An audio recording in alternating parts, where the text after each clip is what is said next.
Hi everyone and welcome to episode 100 of the Rewarding Property Decisions podcast. So this is a great milestone for our little podcast. We hope you're enjoying the content just as much as we are producing it for you, and hopefully you're getting a few little nuggets to take away on the way in your property journey. Well, I'm lucky enough today to be joined by my colleague Brenton Potter. Welcome, VP. Thanks, Jarrod. For those of you who don't know, Brenton manages our property team here at Wakelin Property Advisory. We thought today I talk to you a lot on the podcast about being patient and that asset selection is really important in terms of buying the right type of property and not getting rushed into making decisions. But there are a lot of other aspects around being patient in your property purchasing journey. So what we're going to do today is actually, the whole podcast is going to be one big case study. We're going to work you through a client and a purchase that we made for a client a couple of years ago. Without giving away any personal details, for privacy reasons, but we'll give you a good run through as to what happens and how patience is so important in buying a property, particularly from an investment point of view. It's really not just about the asset selection, it's about the due diligence that you'll do along the way, it's about the preparation that you'll do for the sale, and then it obviously comes to the negotiations or the bidding at auction, depending upon the method of sale. So, BP, can you give us a bit of a rundown on this client, some background and how they came to us at the start? Yeah, absolutely, Jarrod. So the particular client in mind, they were an interstate investor. Yep. They'd been weighing up. I remember when we first met with them, it probably took them another 6 months to kind of commit to a purchase in Melbourne. They were just weighing up. So looking at perhaps other capital cities? They were, and they were weighing up other cities and what their money was going to get them in Melbourne. They were from Sydney, weren't really too familiar with the Melbourne market at all. So, yeah, I mean, the first part of it was a real education process as to areas where we'd consider and what we'd buy and why. They had a pretty healthy budget, around just north of $2 million. Okay, yep. So, I mean, which is probably the top end of what we would buy from a single asset as well. It is, and at that price point, we need to be careful that we're not paying too much there for the overall improvements as well. So getting that balance strong right. land component, yeah, absolutely. Yeah. So when they decided to come on, when they decided to join and engage us as advisors, we got to work. I mean, we identified certainly an area around Stonington and Paran in particular. Was an area that was on the cards, and the Bayside areas would give us pretty good options there too. Absolutely, Park Albert Park, and even probably Carlton Fitzroy. We've probably got some options there too. So it's keeping a pretty broad brush, I guess, look at it so that we're covering things. I guess that's part one of patience, isn't it? When they've taken 6 months to do their homework around whether or not Melbourne's the option, Sydney's the option, Perth, Adelaide, because it is.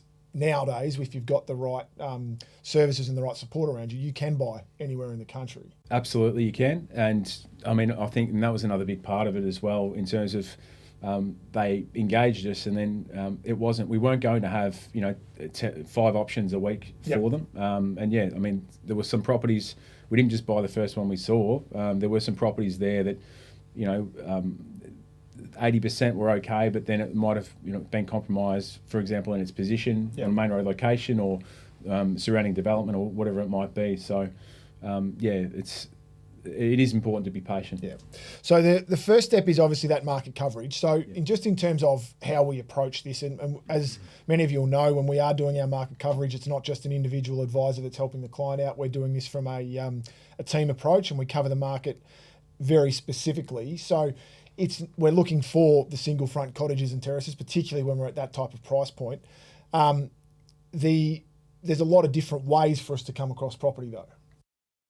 Absolutely, you're right, Joe. There is. So myself and the rest of the team, we get to work and we cover our segment of the market, so that inner Melbourne market, particularly for those terrace homes, which we focus a lot on too, both from an off-market perspective and on-market. Yep. So part of the search for them, I mean, we started the search and looked at those areas that we mentioned just before, but also myself and the rest of the team, we put the feelers out to agents in these areas that we're considering to say, hey, what have you got coming up for sale, or do you have any off-market opportunities that we can consider, because we've got a client that is interested in ready to go. And that's where agents typically do have that confidence that once we're committed to something that it's not because they deal with a lot of buyers that aren't really that serious or perhaps aren't that committed or really aren't that short they want to buy, whereas our clients typically are.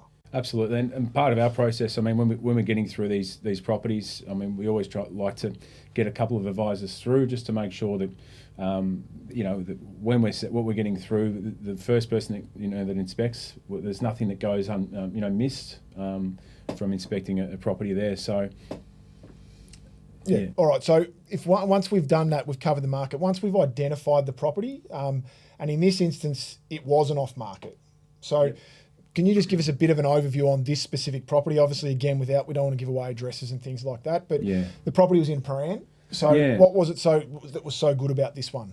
Well, a 3-bedroom, single level floor plan, had a central bath. The land component was slightly bigger as well, so it was a freestanding home. Good. On about 280 square metres, which is on the larger side for a single front home there too. Yeah. So the floor plan really flowed. Look, it was an updated house, but it wasn't fully renovated. The renovation was probably about 10 or 15 years old. Perfect, yep. But certainly rentable as is, and for this purpose of the investor, that was exactly what they wanted to do. Yep. So the agent presented this off-market opportunity to us. Initially, our conversations with the agent were that the price range was going to be somewhere around that 2.1 to 2.2 mark off market. So we went in thinking, okay, would be a chance to potentially buy that within the range. Inspected the property, had a positive inspection, discussed with the agent to say, look, there's some interest there. Please let us know when the contracts are in. Yep. And we'd like to, I guess, get those checked first before we start just having any more detailed discussions in terms of negotiation and what we're prepared to offer. The agent then at that time turned around and said to me, well, there's been a bit of a change in terms of the price. We were saying 2.1 to 2.2, but we're now looking somewhere 2.3 to 2.4. And when I very politely then answered to say, well, I'm not your buyer, so I appreciate that. The advice that we then went back to the client with and spoke to the client was, look, it's a great property in a great area, but we're not here to pay anything as well. Yeah. And in this instance, we need to be patient with this process. And if they're chasing that money now, good luck to the person who pays 2.4 for that particular property. Yep. We don't see value at that property. So there's our patience to start with. What sort of, at that point where obviously we've gone away and done a fair amount of research around comparative sales and where we think before we start to engage too much on a negotiation perspective. So we've looked at the sales, we've looked at the rents, and being a single front in Paran, generally that's a pretty, not straightforward, but there's usually a reasonable amount of sales evidence. Can't imagine there probably was with 280 square metres though. No, there wasn't. Yeah. So that was a difficult part, but we were able to, with our research and knowledge of areas as well, able to pick out, a number of select sales that were either directly comparable, or some we might have had to look at some that were superior and also then inferior. Yeah. And work out a buying range as to where we saw the property sit. So we thought at that stage that if when they'd initially said 2.1 to 2.2, we were reasonably comfortable. We obviously would do our best to buy it for less, but if it came to it, we were open to that. But once it went up to 2.3 to 2.4, we said thanks, but no thanks, and we'll move on. Yep. So what happened from there? From there, I mean, the first correspondence was with the client to say, look, we just need to be patient with this one. If it sells for 2.4, then that's fine. It's on our property. Later on, it was, I think, probably about 4 or 5 weeks after the property did come online. Right. They decided to go to auction. What did they quote it at that stage? Yeah, so they had a quote range there of 2 million to 2.1. Okay. Yeah. So well below the 2.3 to 2.4 we were told. Yes. Yep. Yeah. Which, I mean, that didn't surprise me if they were going to quote. 2.3 to 2.4. They basically on a private sale. Yeah, I don't think they were going to get their price there. Yeah. So, when we saw it come online, we re-engaged with the clients to say, listen, we have been searching, but this property in Paran has now presented itself online. I think it's worth re-engaging with the agent, and that's when our interest picked up again. So, that part of the process from there, we've done our due diligence on price and where we thought it sat in the current market. It was then about having the contract of sale reviewed by a legal professional. So we assisted the client there. We always do that first, so that if there's anything that's seriously wrong in terms of perhaps renovations that have been done, haven't been done from a compliance perspective, there's no point in getting a building inspection done. No, otherwise you're throwing money away for no reason. So that came back reasonably okay. There were a couple of clauses that we added in terms of working in our favour for the client from a rental perspective.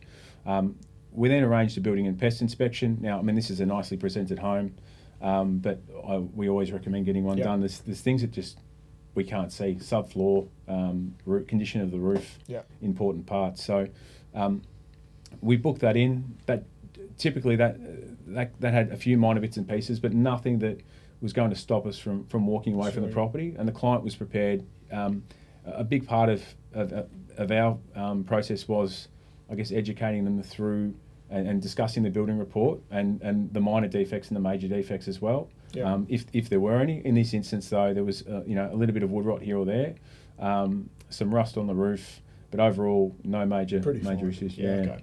So we were then intending to go to the auction. Yes. A bid. What sort of limit were we thinking of taking at that point in time? Look, we were prepared to pay a bit more than 2.1 for the property. We still thought we saw value probably up to kind of that mid 150 was kind of where we saw it sit. Yeah. Okay. Now, the auction started. I didn't open the bidding. A lady jumped in at the bottom end of the range at $2 million, and then there were crickets, which sometimes isn't surprising at auctions. Then from there, they were almost about to pass the property in. No one else was getting involved, so I jumped in. The bidding went back and forward, and it reached a limit of $2,080,000, landed with me, which so was still $20,000 under the top end of the quote range. This particular buyer I was bidding against, she shook her head, said, "No, I'm out. I'm done." The agents went in for a halftime break, came back out. They said to the crowd, including myself, that I was the highest bidder, and I would have exclusive rights to negotiate with the agent at the vendor's reserve. And I'm guessing there was no more bidding. No more bidding. It passed into me at $2,080,000, and the agents came out and hit me with a reserve of $2.2 million. And I said, "Thanks, but I'm going to need to see some movement from the vendor's end if we want to get a deal done here." So this is again where the patience side of things comes into play, to make sure that you're not just jumping, even though, like we said, we did see value in that 2.1 to 2.2 range. And in an off-market private sale sense, if they'd been realistic, we may have been prepared to pay that sort of fee. But given where we were standing, I'm guessing it played out a bit differently to that. Yeah, well, we were then now in a stronger position. I called the client who was interstate, obviously. So from that point of view, I said to them, "Look, it's passed into me at $2,080,000. They've hit me with a reserve of 2.2. We're not paying anywhere near that, but we need to see some movement from the vendor's end," which, I mean, they dropped $20,000, so it came down to $2,180,000. Did you move at all at that stage? No, but we were still too far apart. Yeah. I then had a chat to the clients and say, "Look, we want to be realistic here. We certainly saw value at 2.1. We said to the clients, to the agent, that, yeah, look, we're prepared to get a deal done at 2.1, but if we're still too far apart, then that's fine. And sometimes you need to walk if we're too far apart in price. And in this instance, for now, we just were. They weren't budging off $2,180,000. And 2.1 we thought was a fair and reasonable offer for that property in the market, and really the agent and the vendor had a chance to see what the open market were prepared to pay, and no one else was getting involved. So what happened after that? If you've walked away, when I'm guessing you heard back from the agent at some point in time, how long did it take them to crawl back? Well, that was Saturday. So that auction was Saturday afternoon. It was actually Sunday. Yeah, it was a wet Sunday. I remember it was quite a cold and wet Sunday. But they called me on a Sunday. And where were you on that Sunday? I actually just trying out a new pub that had opened up in my local. So I ducked outside into a private area of the venue, and and took the phone call, and the agent just said, listen, the vendors have had to think about things overnight, and they're prepared to really consider your 2.1 if it's still there. So you agreed to that, or you had to let the clients know that maybe we'll just think about it just to make them sweat a bit more? Yeah, look, we made them sweat a bit Yeah, more. Look, fair enough too. I mean, there's sometimes you don't want to be too cute about things as well. Yep. In terms of getting a deal done. But we saw value at 2.1. The vendors were there. I didn't want to leave it open either for someone else who may have not attended the auction or seen the property pass in. Because what I didn't say before is they then advertised the price at 2.2 online. So then people may look at that and say, oh, it's open for negotiation. I thought that meant a lot more. It invites new buyers in. So at 2.1, we signed the deal off on that Sunday, and the clients were very happy. Yeah, so that's where, and that's the ideal scenario. So that's where we come in with the patience. So there's been patience at the very start before they've actually even engaged us, because they've made sure they've done their homework on selecting the right person to work with. There's been patience around the asset selection to make sure that it's not just the first thing we bought or that we inspected. We went through a lot of things on their behalf, but we also had a lot of patience around making sure we found the right property. Then when we did, there was patience around the figures to make sure that, well, we saw value at a certain point. In the end, the vendor probably cost themselves a bit of money, because if they'd been prepared to negotiate in the original 2.1 to 2.2 range, we probably would have paid more than 2.1. Yeah, absolutely. But we didn't have to do that in the end. So the patience comes in. It is a really important part of property buying, whether it's asset selection, whether it's negotiation. I think it's a really good insight into the level of workings that go on behind the scenes that a lot of people don't see. Yeah, and that's the thing, it doesn't always happen or end in a success story, because sometimes we just agree to disagree, and we're at our price and the vendor's at their price, and good luck to them. Yep. But in this instance, it worked out for the purchaser, and they're very rapt to get their foothold in the Melbourne property market. Yeah, that's good. Very good. Okay, thank you very much. Thanks, Brenton, for joining me today. Thanks, Jarrod. It's been really good. That's it for episode 100. Hopefully we'll have at least another 100 coming over the next few years. As always, please feel free to share the podcast far and wide with friends, family, and put it out through your social media channels. Otherwise, if you'd like further information, please visit our website, wakelin.com.au. Otherwise, we wish you all the best with your property decisions.